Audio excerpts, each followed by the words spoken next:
Hey guys, JB here, and this is the Xbox Reboot review of MindJack. Now, much like Bulletstorm, I hadn't really heard much about this game before playing it, and upon starting the game, all you really know is that you're a secret agent named Jim on a mission to follow a very important person who, upon making contact with, leads you down a trail of gunfire. Now, to make it through this game, you and your contact Rebecca must both survive, which would be difficult if you didn't have the ability to jump into someone else's body when you're shot down and recover yourself. You also have the ability to mind hack enemies that have been weakened and turn them against their own. And that concept seems really cool, but the game is essentially just a take cover and kill whoever's coming type game with a very linear gameplay.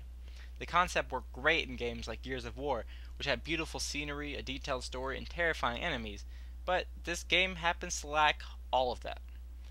Now, you can't go back to places you've already been, which removes backtracking, but there's still no real excitement in the game.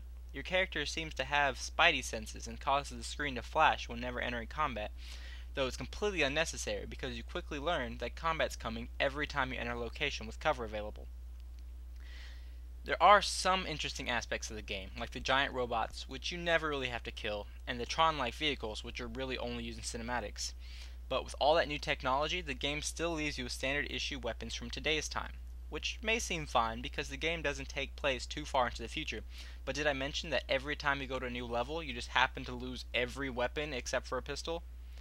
Overall, the game just didn't do it for me. The scenery and clothing were drab and blended together, the enemies, though different in appearance, never really changed in difficulty, and the story was something that the characters just seemed to make up along the way.